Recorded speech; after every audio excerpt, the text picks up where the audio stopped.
Black rock पिछले 12 दिन से almost every day continuously bitcoin buy कर रहा है। 12 दिन के अंदर $2 बिलियन के बिटकॉइन बाय कर चुका है। और माइकल सेलर की कंपनी स्ट्रैटेजी ने $2.5 बिलियन के एक साथ बिटकॉइन बाय करे, एक साथ। ये one of the single biggest purchase है बिटकॉइन हिस्ट्री में।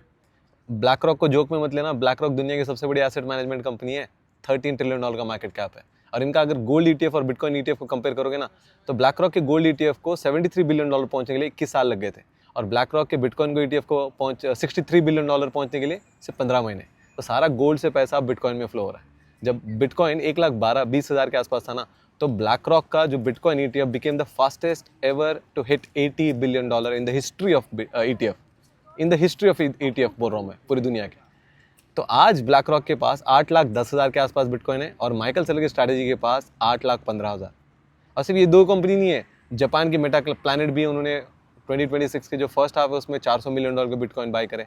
मॉर्गन स्टैनली अभी रिसेंटली बिटकॉइन ईटीएफ लॉन्च करा है। जेपी मॉर्गन बिटकॉइन के अगेंस्ट लोन दे रहा है। ये बैंक है, one of the biggest bank है इन द वर्ल्ड। बोल रहा है कि आप बिटकॉइन दो और लोन लेके चले जाओ।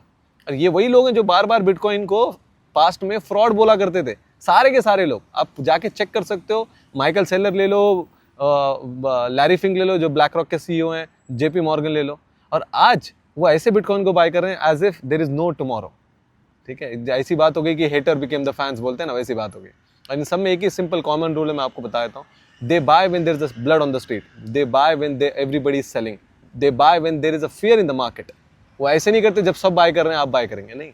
और यार राइट टाइम तो अब होता है ना जब मार्केट गिरा हुआ है। वॉर के 50 दिन के समय में bitcoin has out perform gold, stocks, any other asset. खतरनाक तरीके से होल्ड किया है बिटकॉइन ने। और ये क्यों है? कंपनीज ने और लोगों ने रियलाइज किया, जब सारा वर्ल्ड का ट्रेड ठप पड़ा हुआ था ना, गोल्ड मूव नहीं हो पा रहा था ना, ईरान जैसी कंट्री पे, जैसे पूरे वर्ल्ड की दुनिया के सैंक्शंस है, डॉलर यूज नहीं कर पाता, स्विफ्ट यूज नहीं कर पाता, इंटरनेशनल बैंकिंग यूज नहीं कर पाता, वो बिटकॉइन यूज कर रहा है। बोल रहा है कि भाई आप $2 मिलियन दो और आप है ना आपकी शिप लेके जाओ स्ट्रेट ऑफ हॉर्मुज से। मैं फिर बता दे रहा हूँ, वो यूएसडीटी एक्सेप्ट कभी नहीं करेंगे। ये आप देख सकते हो, यूएसडीटी कभी भी फ्रीज हो सकता है, ये एक कंपनी है। बिटकॉइन कभी भी नहीं हो सकता।